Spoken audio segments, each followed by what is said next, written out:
Dallas police are currently responding to a shooting at Thomas Jefferson High School in North Dallas. Police say a student was shot in the arm just after school was released and was taken into a local hospital. As of right now, no arrests have been made, and police are actively searching for suspects and reviewing camera footage. We will keep you posted as new information comes in. This shooting takes place just one day after a teen was killed and another was injured at Lamar High School in Arlington.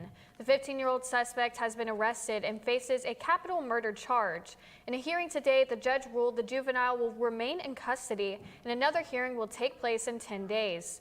Police began responding to calls about the shooting at around 6:55 a.m. on Monday morning. Surveillance footage and witnesses were able to help identify the suspect. There has not yet been a motive revealed for the shooting. An online fundraising page has been set up by the family of the victim, who enjoyed video games, football, and sports outings, and just hanging out with friends and family. Parents and students remain under distress, and counseling services are being offered by the school. Lamar High School remains closed through Wednesday. Welcome to ntTV Nightly News. I'm Peter Rabel. And I'm Avery Callens. We've been seeing severe weather in North Texas over the past few weeks. And there could be more on the way. Brooke Deering has more on what we can expect as we go into tomorrow. Brooke? Thanks, guys. Well, that cool air from spring break is definitely making its way into this week. I'm outside right now and it's pretty windy, but it's definitely a nice day. I'm seeing a lot of people outside walking and getting a load of this nice air outside. Now, if we take a look at our current conditions, the temperature right now is at 68 degrees with winds at 18 miles per hour. If we look at tonight's conditions, it's only going to drop a little bit into 67 degrees. It's going to feel like 64 degrees, so still a nice night. The winds are going to pick up to 20 miles per hour, and the clouds are going to keep rolling in, so definitely make sure you pack a light jacket. Now, if we look at tomorrow's conditions, the temperatures are going to go back up into the 80s, so it's going to be an even nicer day to go outside tomorrow. We're seeing temperatures at 81 degrees and winds at 19 miles per hour. Well, this air is definitely affecting my allergies, and I know if you're from the Dallas area, the sound of sneezing is no surprise to you. According to a study by the Asthma and Allergy Foundation of America, right now Dallas is the worst city in Texas and second worst city in the U.S. for pollen allergies. The report takes into account 5 things: tree, grass, and weed pollen scores, how much over-the-counter allergy medicine is used, and availability of board-certified allergists. Number 1 on the list is Wichita, Kansas. Now, Dallas isn't the only Texas city to make the list. Coming in at number 12 is Houston, Texas. So grab some nice Kleenex and let's hope some nice temperatures across the region make up for the pollen that's taken over the air. I'll be back later in the show for your full weather update. Back to you at the desk. Thanks, Brooke. Texans are excited over recently announced plans to create new national parks and monuments in the United States, including one in El Paso. Our Living Green reporter Kayla Bumpus has more on the upcoming recreation and wildlife area and what it means for locals and visitors alike.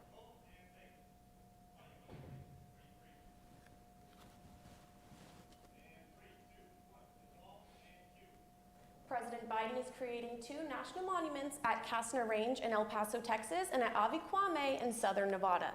These monuments ensure the protection of cultural, scientific, and historical objects found in the area.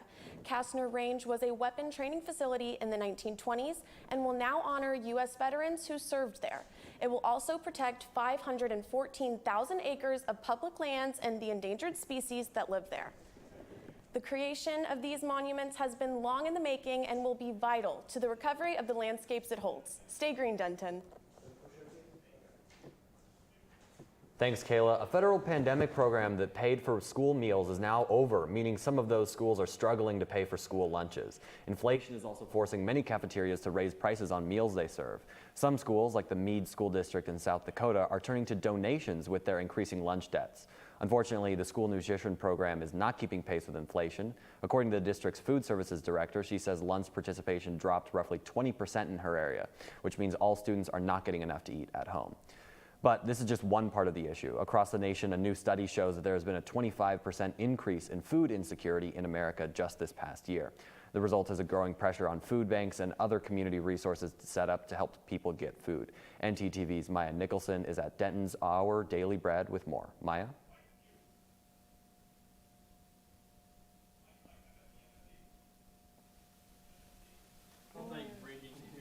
crazy. Like we had one yesterday.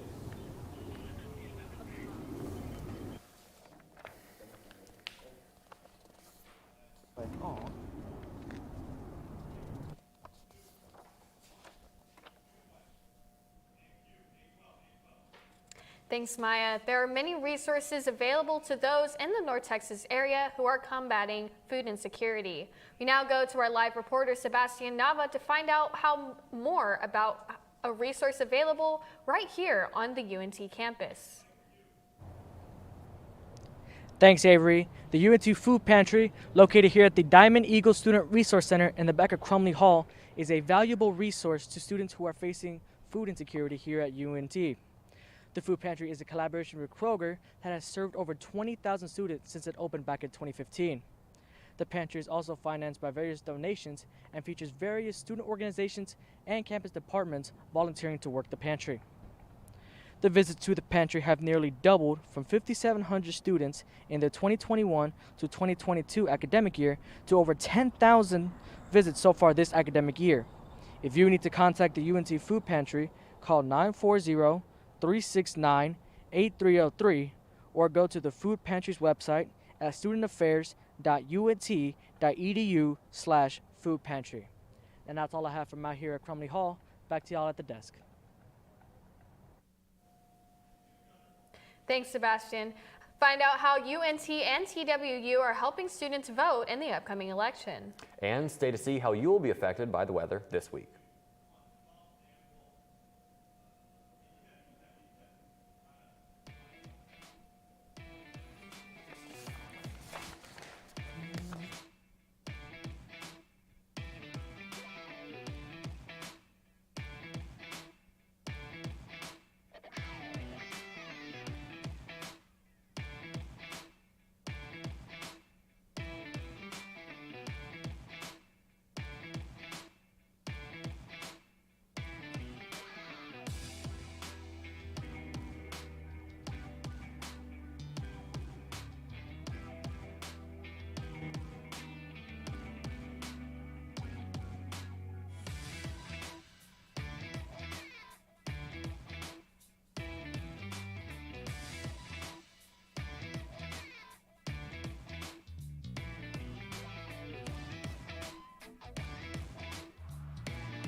Did you know you have access to video equipment like DVDs, video games, and cameras? That's right, you do. Come on down to Chilton Library and fulfill your media dream. Located on the bottom floor next to the student sculpture. Hope to see you there soon. Hey girl, you know you look good. I like the way you move and groove. I'm not sure. Can I see your voter registration, please? All right, you're good. No registration, no entry. All right. Let me see your voter registration card, please. I'm not registered to vote. No registration, no entry. Dude, my friends are already in there. No registration, no entry. What the? Join the club. Register to vote today.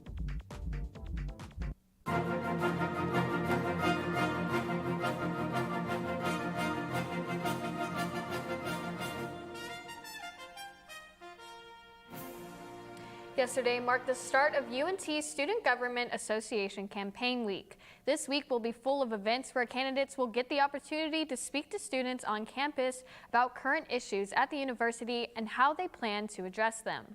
Our live shot reporter Madison Myers is currently at an SGA meeting and can tell us more about the upcoming election and what students can expect. Madison? Thanks, guys. I'm here in Woon Hall where UNT's Student Government Association is hosting a Senator Social as part of the 2023 campaign week. Now I'm here with SGA's Election Commissioner, Angie Okluli. Angie, can you talk to me a little bit about what's going on at today's meetings? Yes, thank you guys so much for having me. So tonight we're actually hosting the Senator Social, which is when the senatorial candidates are able to come out and be able to discuss their platform, what they're wanting to do for their respective colleges or at large to the student body and to engage the student body to make sure that they're able to see what these students want to do for them. Okay, and can you talk to me a little bit about why next week is so important, what type of issues are being voted on, and why students should just be eager to go out and vote? Well, as you all know, we've all come from a COVID year. We came into 2020 and all the way up until 2023, and the engagement has boomed tremendously. So this is going to be an opportunity for students to really reinstore the engagement that we once lost and make sure that anything that is heard by the masses. So I hope that the candidates and the presidential tickets are able to really express what they're really wanting to do for the student body and making sure that everybody is able to be seen and heard thoroughly and fully. Thank you, Angie. Now, voting will start Monday, March 27th, and will go through to Thursday, March 30th, so be sure to go out and cast your vote. That's all I have for now. Back to you all at the desk. Thanks, Maddie. Early voting locations for the May 6th election have been set. UNT students will be able to vote here on campus at the Denton Wesley Foundation. TWU will also have a polling location inside Hubbard Hall. Early voting will begin from 8 a.m. to 5 p.m. on April 24th through the 29th, 11 a.m. to 5 p.m. on April 30th, and 7 a.m. to 7 p.m. on May 1st and 2nd. Election day voting takes place May 6th from 7 a.m. to 7 p.m. More information and voting locations are available online by the City of Denton. As the day draws to a close, Donald Trump is still a free man, despite his social media posts claiming he would be arrested today. The Manhattan District Attorney has said they will not be making any decisions in the near future. However, the New York Police Department has mobilized units throughout the city in preparation for any potential violence. ntTV reached out to political science professor Dr. Kimmy King for more context on this potentially historic development.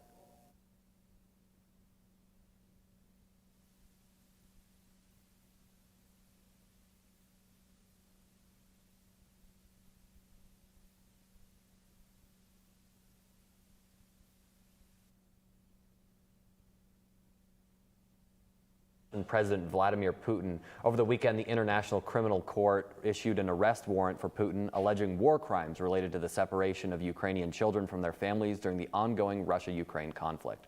While Russia is not a member of the ICC, member nations are required to arrest Putin if he is found outside of Russia. Dr. Kimmy King explains what this means for the Russian president moving forward. So they've essentially banned Putin from all EU meetings, from all global meetings, any kind of summit. He could be arrested and picked up there. You would be out of your mind to go into Russia to try to take him out. Meantime, peace talks have stalled, and Putin recently met with the president of China in hopes of securing military aid.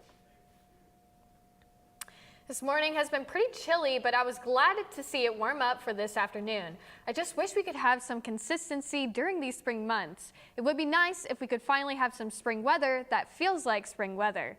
Let's see if our weather anchor Brooke Deering can tell us if there are any more improvements on that front. Brooke?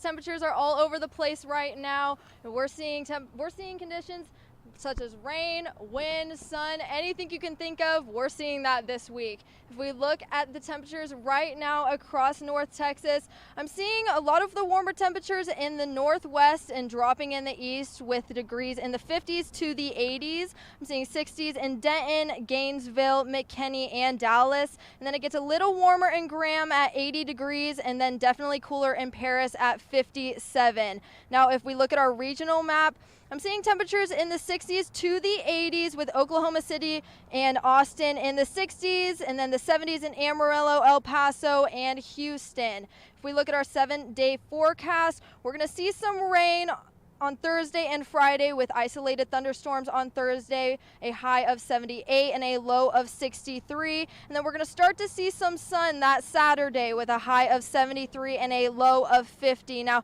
we would hope to see some more sun this week, but we're going to have to wait. Those clouds are going to keep rolling in, and the temperatures are going to get a little bit cooler on Monday and Tuesday, with Monday being a high of 68 degrees and a low of 40, and Tuesday at a high of 64 degrees and a low of 41.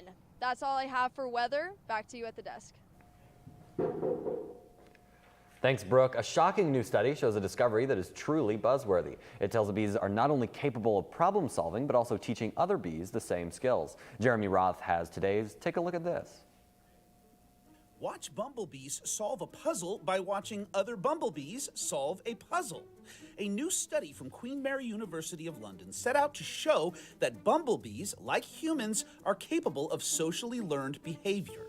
Researchers designed a two-option puzzle box with a red tab that opened clockwise and a blue tab counterclockwise. Demonstrator bees from two different colonies were trained to use either tab to reach a sugary prize inside the puzzle, while a group of observer bees watched them. When it was their turn, most observer bees chose the same tab option their respective demonstrator had, even with the other option available. Among other conclusions, the buzzworthy puzzle showed scientists that bees are capable of culture by socially learning behavior. Oh my God, it's so loud. Heavy metal healthcare. That's the idea behind a new rock and roll album written specifically to encourage surgeons to jam out in the OR. They rewrote all of AC/DC to have medical lyrics. It started with a 2022 study from Germany that showed loud rock music, AC/DC hits to be specific, played during certain surgical procedures led to significant improvements in surgical students' efficiencies. Now, NextMed Health and Click Health have created a new AC/DC-inspired album called Highway to Heal, with reimagined lyrics and doc rockin' riffs aimed at inspiring and celebrating life-saving medical professionals who, let's face it, are rock stars in their own right. For Take a Look at This, I'm Jeremy Roth. Stay tuned to see another way to have fun while staying fit. And see how the Cheesecake Factory is changing the dessert game.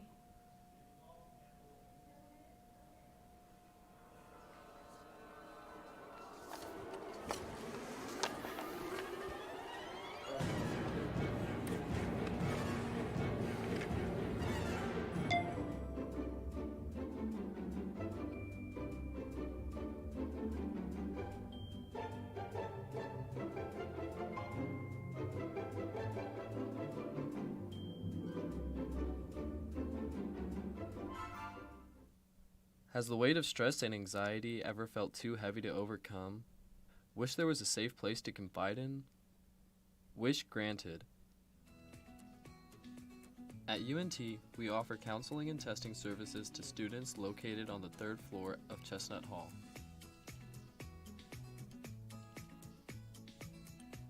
UNT, we're here for you.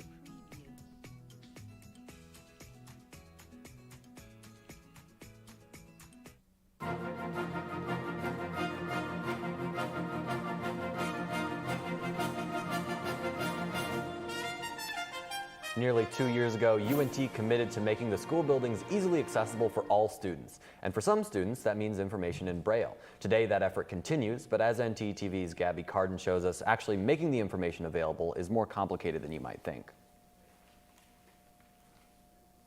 And in with the new. Even though Braille correction renovations began almost 2 years ago, the process is not an easy one, as most signs need to be redone.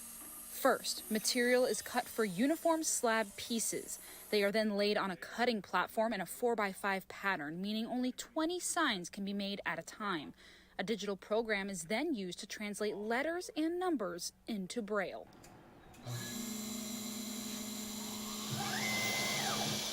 It doesn't stop there. The Braille actually requires tiny indentions into the plaque surface. The machine is then reset for the next step. Small beads are inserted into each individual indention. After that, the machine gets reset once again for cutting out the room numbers on white plastic material. The extra material then gets removed from each plaque and finishing touches are made. The toughest part for each department involved, like UNT facilities, ODA, and those impacted on campus is the creation of signs is not instant. Each round of plaques can take about 20 to 30 minutes to complete, and other signs and projects are ordered through this shop, meaning the staff can't focus solely on Braille each shift. The final touch is adding strong adhesive to the back of each sign. It's a long road ahead, but for what it will provide for some students across campus, it will all be worth it. The process you just saw is for only one sign in one room in one building on campus. Dozens more are needed and are in the works. ntTV will follow this story and bring you updates as they're hammered out. Well, one of the great things about spring in Texas is the chance to get out and enjoy the weather. But not everyone likes their exercise in the great outdoors. ntTV's Regina Zapata has more on a different way to get your heart pumping.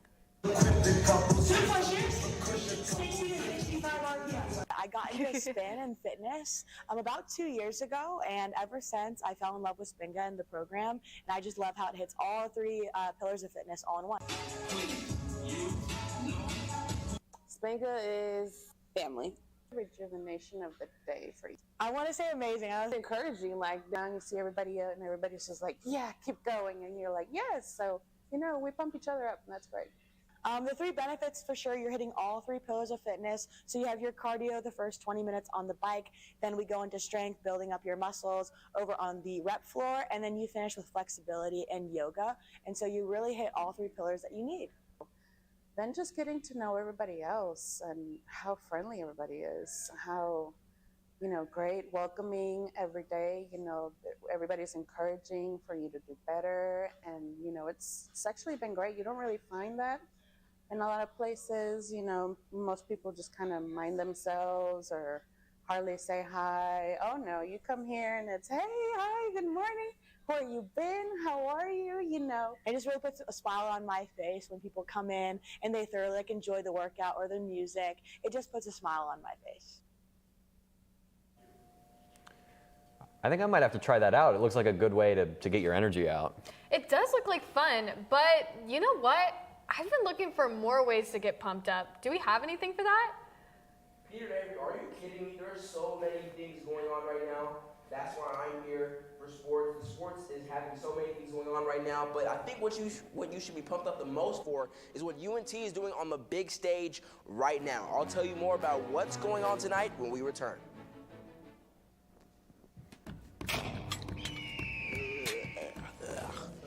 What does Talents do? So I'm the Vice President of External Relations for Talents. That means that I basically oversee all the external committees. Our external committees entail our Model A, it's a Mean Green Machine. So they bring it to football games especially, so every game it's kind of there, every home game. The Model A is like a symbol of UNT pride, and it's a big tradition that we are so lucky to uphold and maintain. When people look at it, they see it, and they're like, oh, that's the Mean Green Machine. There must be a game today or something to ramp up school spirit for basketball, softball, volleyball, any of those things. We have amazing teams, so we just want to show school spirit for them. Bonfire Committee, which is in charge of putting together the bonfire every year for homecoming. It's kind of just a whole semester-long process up until Build Week that we have to put together and oversee and make sure safety regulations are followed and risk management is taken care of. Cannon Crew, which oversees and takes care of the cannon. They fire it at games, they take it to special occasions.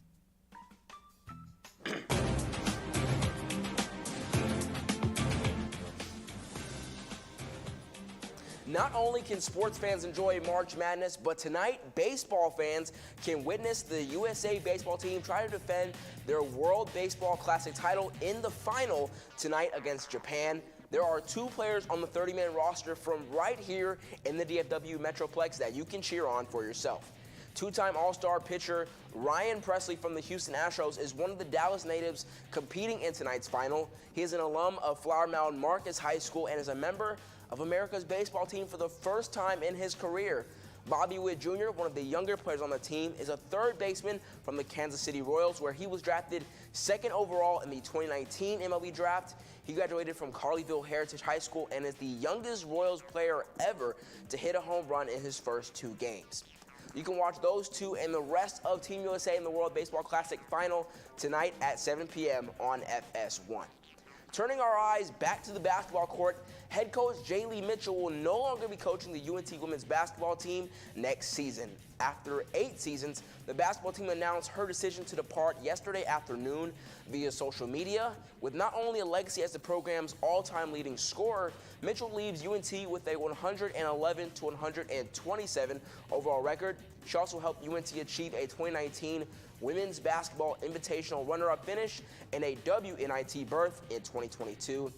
The Mean Green ended their 2023 campaign in an opening round loss to UAB in the CUSA tournament. There are no updates yet on where she may be headed or who is being considered for her replacement. In the NBA, the Dallas Mavericks superstar guard Kyrie Irving left the arena after Monday night's game against the Grizzlies in a walking boot. Irving suffered the injury after a hard collision with Grizzlies guard Dillon Brooks in the third quarter. Mavs fans shouldn't feel too concerned, though, since he was able to finish the rest of the game. Kyrie said the boot was just precautionary since it re-aggravated his foot and big toe soreness. Kyrie also says he hopes to play against the Warriors tomorrow night in what could shift both teams' playoff position in the West. And now the big timers of the night, the Mean Green men's basketball team will be front and center on the sport's largest stage when they compete in the quarterfinal of the National Invitational Tournament against Oklahoma State tonight on ESPN. North Texas comes in as the second seed after a win over Sam Houston 69-53 on Sunday afternoon. The number one seeded Oklahoma State Cowboys will try to end the Mean Green's historic season after beating Eastern Washington in their second round matchup 71-60. The Mean Green are going to need your support to advance to the NIT semis tonight in Stillwater. Tip was at 6 p.m., so you can still tune into that game right now on ESPN. That's your look at sports for tonight. Back to you guys at the desk. Today, we rely on automated technology to do lots of things, like solving simple math equations and helping to store our data. But did you know that they now have the ability to make desserts? Oh, really? Do you think that that means we're all going to have like endless sweets soon? Well, I don't know about that, Peter. They just started the testing. Oh, okay, that's right. I did hear about that. Engineers at Columbia University figured out how to use 3D printing and laser technology to essentially create a fully automated oven. Although the processed food has yet to be closely studied, researchers want to assure everyone that it is just as safe as if it were prepared by one of us. So what desserts can this bad boy whip up? Well, the oven was tested by creating a 7-ingredient vegan cheesecake. Researchers say that this is a step towards a new future for food, but not without some additional future testing. Although I wouldn't mind taking the fully automated cheesecake machine home as it is. I think that's the best idea I've heard all night. Thanks for watching ntTV Nightly News. Join us again tomorrow at noon and tomorrow evening at 6 here on North Texas Television.